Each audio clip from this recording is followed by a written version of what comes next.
والصلاة والسلام على سيدنا محمد وعلى آله وأصحابه أجمعين. اللهم يا من جعلت الصلاة على النبي من القربات أتقرب إليك بكل صلاة سليت عليه من أول نشأة إلى ما لا نهاية للكمالات. إلهي أنت مقصودي ورضاك مطلوبي أعطنا محبتك ومعرفتك وبعد. Para jamaah ma'asyar salat tarawih yang dimuliakan oleh Allah Subhanahu wa taala, puji syukur pada Allah Subhanahu wa taala yang telah menganugerahkan kita kehidupan, kesehatan, kelapangan dan rizki yang mampu kita melangkah ke tempat yang mulia ini, tempat yang diberkahi oleh Allah Subhanahu wa taala. Tidak semua orang meskipun sehat, meskipun kuat, diberikan kelebihan oleh Allah untuk menggerakkan atau digerakkan kakinya menuju ke Baitullah atau ke rumah Allah ini untuk melaksanakan sholat. Ini suatu rizki yang mesti kita syukuri, yang mesti kita agungi. Tanpa kekuatan rizki yang Allah berikan kesehatan tersebut, kita mungkin tidak mampu melaksanakan ibadah dengan baik. Salawat dan salam kepada Kanjeng Nabi besar Muhammad sallallahu alaihi wasallam yang senantiasa membimbing dan membina kita dengan sabda dan kalamnya, sehingga kita istiqomah terus ingin menjadi dan berubah untuk menjadi umat Rasulullah yang terbaik, terbaik dan terbaik. Bapak Ibu sekalian berbahagia, jamaah salat tarawih yang dimuliakan oleh Allah Subhanahu wa taala. Hari ini, malam ini saya menikmati sholat tarawih di Masjid Universitas Indonesia ini. Menariknya, kita menikmati sholat tarawih ini dengan senikmat-nikmatnya. Tidak dikejar-kejar oleh waktu, tidak dikejar-kejar oleh ingin cepat selesai, tetapi kita meresapinya dengan mendengarkan bacaan-bacaan yang sangat indah.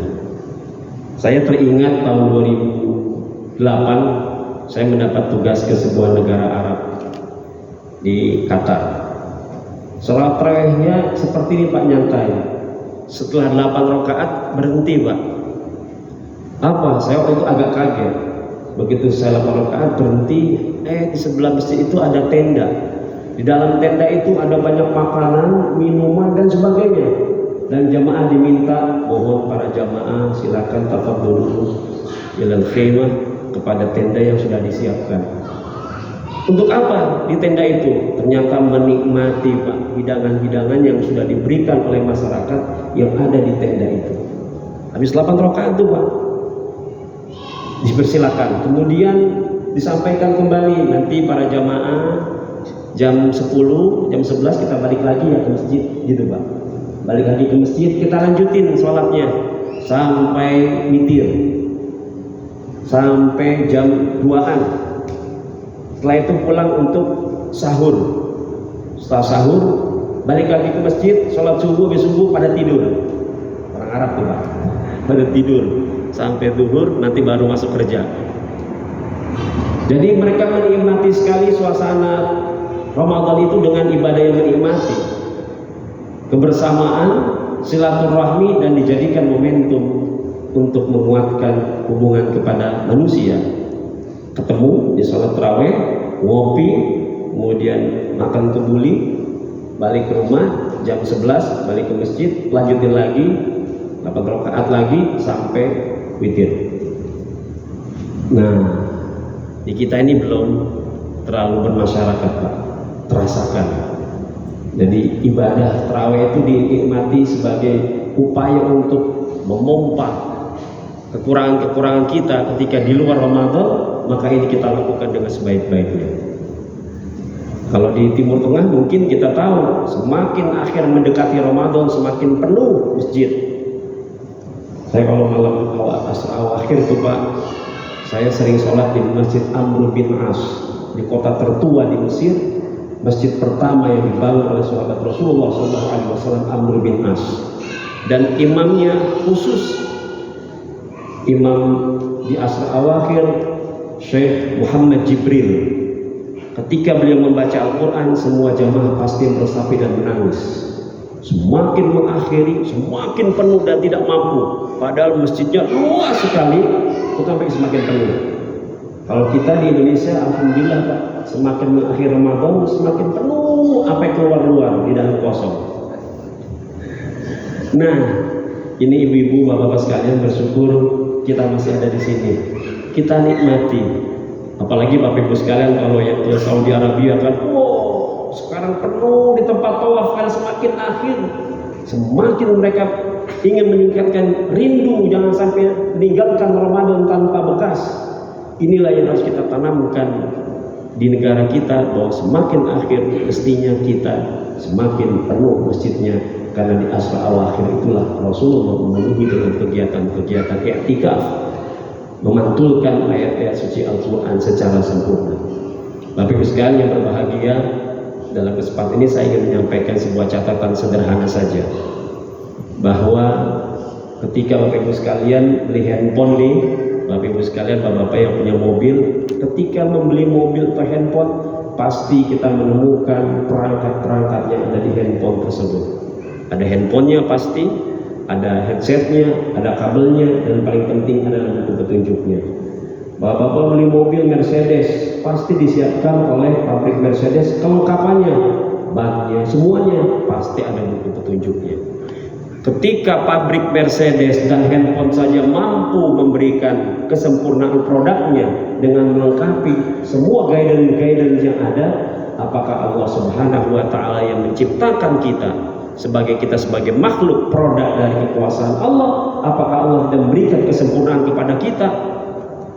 Pasti, Pak, karena Allah sudah katakan, laqad khalaqnal insana fi ahsani taqwim.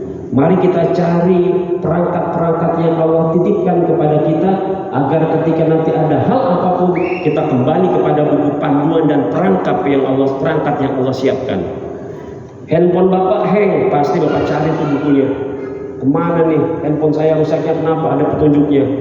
Bapak ketika mobilnya rusak, pasti akan dicari buku petunjuknya yang mana nih Mercedes. Enggak mungkin ketika mobilnya Mercedes rusak dibawa ke Volvo, enggak mungkin.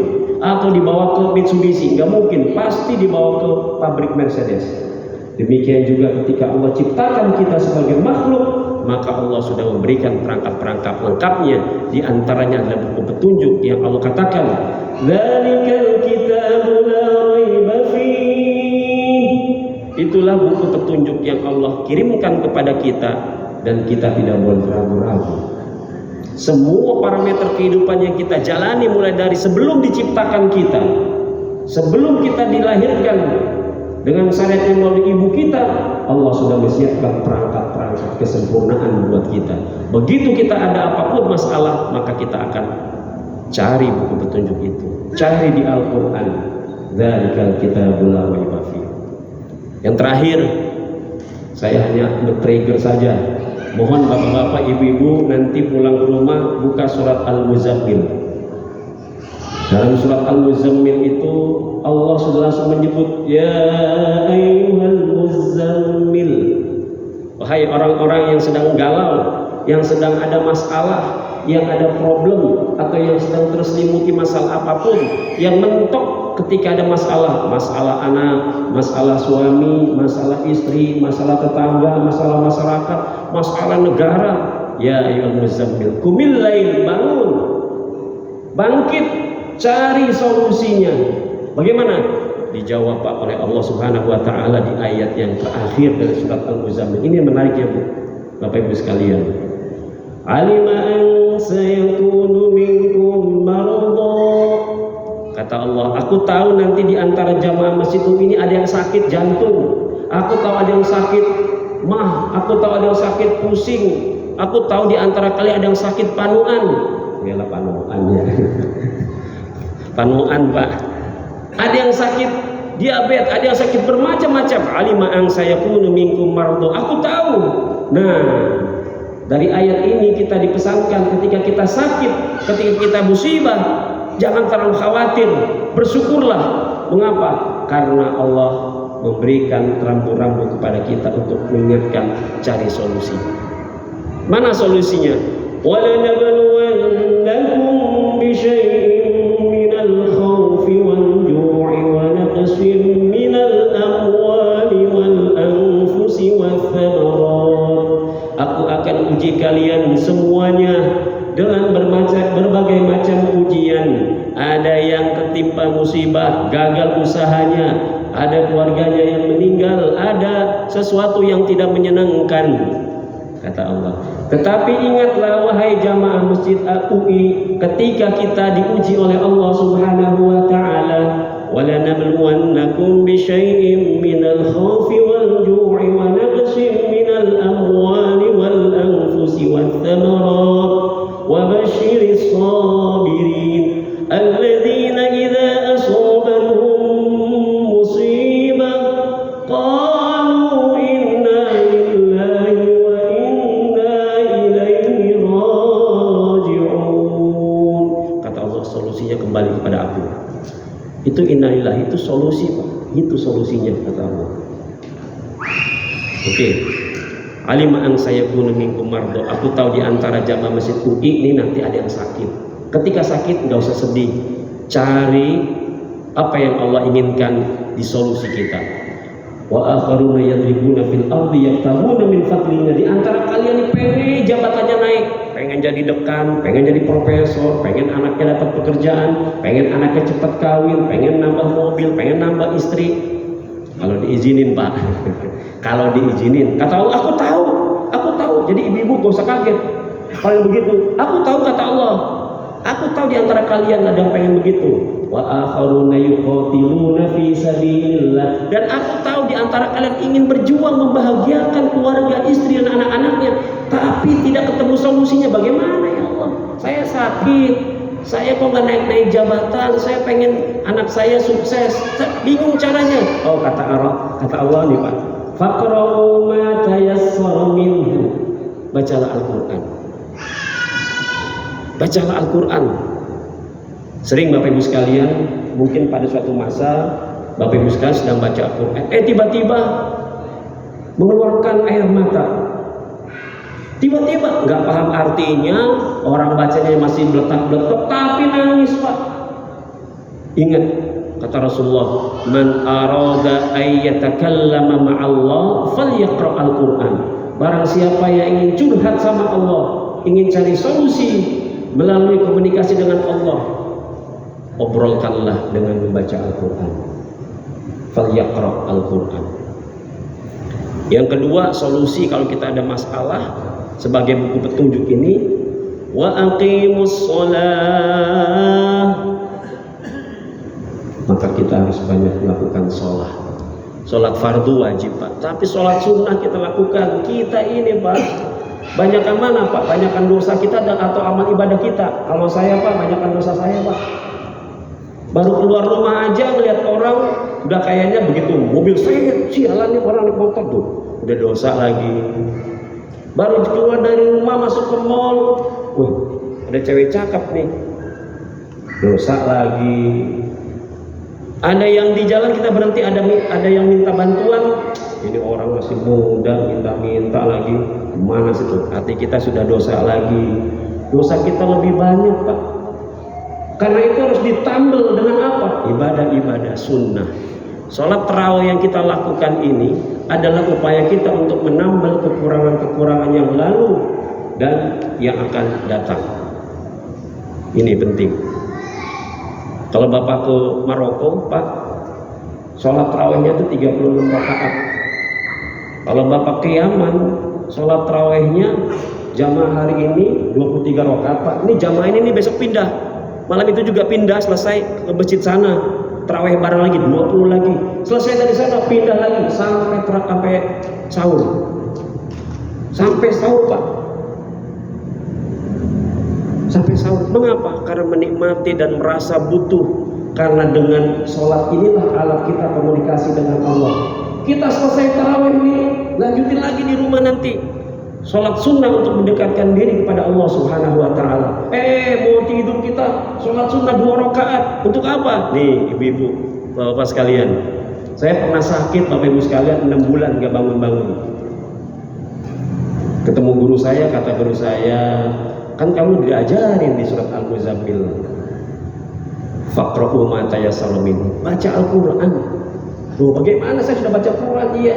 Kasih petunjuk kemana ini berobat, kemana berobat yang bisa pas, Pak? Saya sudah berobat kemana-mana sampai ke luar negeri. Saya ketemu seorang guru dikasih kitab, nih Ahmad, kamu baca. Sholat sunnah 2 rakaat sebelum kamu tidur, kamu sholat sunnah 2 rakaat, mohon petunjuk. Ngobrol sama Allah dalam hati, ya Allah, tunjukkan aku kemana aku harus berobat. Sholat sunnah 2 rakaat, selesai assalamualaikum, assalamualaikum, baca surat wasyamsi dan surat walaili 7 kali balik. Selesai itu tidur. Maka begitu engkau mimpi dalam tidur itu, Allah akan tunjukkan kepada siapa kita akan diantarkan untuk bersyariat. Dalam kitab itu diajarkan 7 malam berturut-turut, Pak. Tapi saya baru 4 malam sudah ketemu mimpi yang orangnya sama tapi tempatnya berbeda. Maka tidak usah sampai ke malam kelima, ke-6 dan 7, nggak usah, karena 4 berbanding 3. Di kitab itu diajari. Sudah begitu ketemu, ya Allah, ternyata tetangga saya, Pak, wajahnya kata Pak Haji, udah Pak Ajat minum ini aja, daun ini, daun ini, daun. Allah, syufiya biiznillah. Tuh, wa aqimus shalah wa atuz zakat, bayarkanlah zakat, tunaikan zakat. Bapak-bapak, ibu-ibu sering berpikir ketika ibu diminta bayar zakat, dianggapnya mengurangi rizkinya. Ada dari Basnas misalnya, kantor kami datang ke kantor, Pak, kantor pemerintahan. Kadang-kadang begitu sampai dari depan kantor pemerintahan, assalamualaikum, waalaikumsalam. Dari mana, Pak? Dari Basnas, Pak. Wah, kotak amal, begitu, Pak. Kesannya orang Basnas datang tuh kotak amal untuk nagih. Padahal hadir untuk menyampaikan pesan dakwah zakat, bukan untuk mengurangi rezeki, bukan untuk mengurangi harta, tapi untuk menambahkan dan memberkati. Mana? Dari mana? Az-zakat hiya an-nama wa ziyadatul khair wa tathhir wa tazkiyah. Zakat itu adalah membersihkan dan menumbuhkan harta yang satu menjadi berlipat ganda. Itu zakat, Pak. Jadi tidak akan pernah ada orang ceritanya zakat, infak, sedekah langsung bangkrut, nggak ada. Bapak tahu, saya harus sebut ini. Salah seorang ibu, dia punya perusahaan di Jakarta. Setiap tahun dia zakatnya 4 miliar. Nambah lagi. Saya tanya, ibu, ini kok tiap tahun nambah? Ya gimana gak nambah saya, Pak Ajat, kalau perusahaan saya langsung nambah terus untungnya. Ya saya buang lagi, saya bersihin lagi, nambah lagi, bersihin lagi, nambah lagi. Subhanallah, keyakinan ini. Nah, Bapak Ibu sekalian, di malam berbahagia ini kami pesankan, jangan lupa bayar zakat fitrah. Hati-hati nih kalau bisa mulai sekarang, sebab jangan sampai saya ada pertanyaan banyak dari pemirsa itu di TV Basnas, Pak Ustadz, bagaimana hukumnya telat bayar zakat fitrah? Pak, zakat fitrah itu utang Bapak dengan Allah. Sampai kapanpun Bapak wajib membayar zakat fitrah. Kalaupun kelewat, Bapak wajib mengqadhonya dan Bapak harus membayar kafaratnya. 2 kali lipat tuh, apalagi ibu-ibu yang head ini, berapa yang ditinggalkan, harus mengqadhonya, harus bayar fidyah. Kalau bisa jangan sampai ketinggalan. Saya banyak banget yang nanya itu di TV, bingung ini kelewatan. Udah ada yang kelewatan zakat fitrah sama puasa, Pak, 2 tahun. Enggak puasa, enggak zakat fitrah. Kira-kira malaikat bingung gak tuh, Pak, nanti? Ini enggak puasa, enggak zakat fitrah, enggak sholat, mau minta masuk surga. Kata malaikat, boleh masuk dulu tuh ke mesin cuci, dibersihin dulu, baru nanti dijemur, baru digosok, baru masuk ke lemari. Jadi ibu-ibu, zakat itu adalah membersihkan apa yang ada di kita dan menumbuh kembangkan apa yang ada, dan itu janji Allah, bukan janji Basnas, bukan janji UPZ. Bapak Ibu sekalian berbahagia, mudah-mudahan menuju akhir Ramadan kita terus meningkatkan ibadah kita, sholat sunnah kita ditambahi, meskipun sudah tarawih tambahin lagi dengan sholat sunnah yang lainnya. Setiap ada waktu lakukan sholat sunnah mutlak untuk bagian kita mencari solusi terhadap masalah-masalah apapun. Bayar zakat sebagai solusi terhadap masalah-masalah harta kita niatkan kepada Allah untuk dikembalikan kepada Allah. Cuma 2,5% Pak, nggak banyak, 2,5%. Bapak dikasih ruh sama Allah, Allah nggak pernah minta. Bapak dikasih kesehatan oleh Allah, Allah nggak pernah nagih. Ibu-ibu dikasih keluarga yang sakinah mawaddah warahmah, Allah nggak pernah nagih apa-apa. Cuma minta 2,5%, nggak banyak-banyak, 2,5%. Seandainya kalau kita tidak melakukan, Allah mau dihancurin semua tuh hartanya. Cukup dengan apa? Dengan korek api terbakar. Gampang buat Allah untuk orang-orang yang mengingkari terhadap nikmatnya, orang-orang terhadap kufur nikmatnya.